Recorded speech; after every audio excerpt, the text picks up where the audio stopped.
Mate, can you tell me what you thought of the Barry character when you first read the script? Because he kind of divides opinion, it seems to me. Well, when I first read the script, obviously the lead is Tom's character, and he's based on a real life character. And if you take a half a step back, he is a terrible person. He imports drugs, he manipulates everything to his own end, all in the name of adrenaline and fun and keeping things moving. And people's lives would have suffered. So that's an awful quality in a person. But then the other side of it is that he's played by Tom Cruise, and in real life, the Barry Seal apparently had that thing where everyone liked him. Everyone who he met just liked him. And Tom just turned that on in the film. And so you find yourself very conflicted. You find yourself wanting the best for the man who's importing the drugs, which is a very strange way to feel. And I think it's very clever. I think it's got something to say. Fantastic.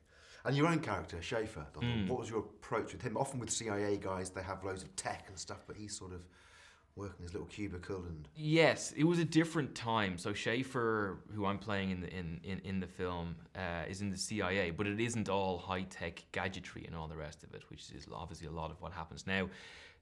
Doug and Tom had decided they wanted to go younger, which is already an interesting thing, and to make him basically a climber.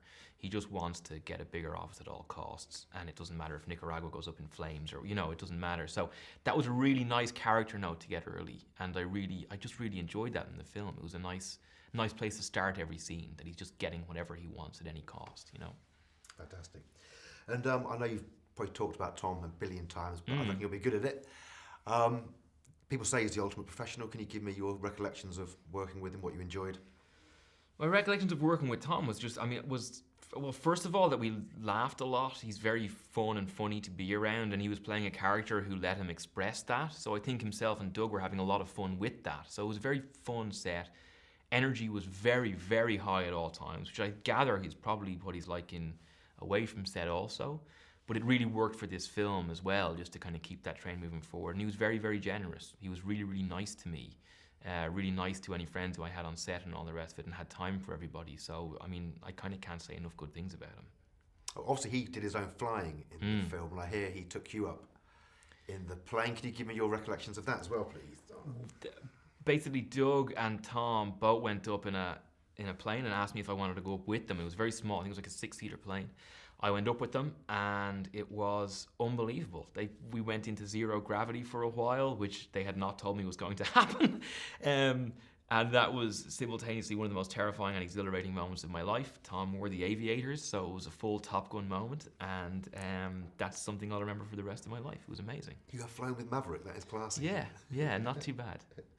And your own research, Daniel, what elements of that proved most useful? Was it talking to people? Was it reading books? There was one book that I found in the research that was incredibly helpful, which is a guy who had been in the CIA and written memoirs, but he was just an egomaniac. And it was just him. He loved America, but he had this thing of like, America rules the world, and if you question that, then you've got what you'll get, then good luck with the Russians, basically, was his attitude. And it kind of disgusted me that he felt so unanswerable to anybody else. He had nothing to answer for. And also, he just wanted to be important. He just had such ego, and this horrible guy was a really good basis for a character because he was unapologetic, and I liked that. Fantastic. You may have already told me with the aircraft moment, but could you pluck out a couple of really fond off-camera memories from shooting this film? I know it puts you on the spot. In terms of off-camera, spending time at the house where Doug and Tom were living with the writer Gary was absolutely hilarious. They each had a floor. I think Gary was losing his mind. They were all doing chores. We all played poker one night with a bunch of the crew, and it was a really chilled, relaxed thing. It was a beautiful experience, actually. It was an amazing 6 weeks. And then I went back home to Ireland to real life, and it was just as beautiful, just in a very different way.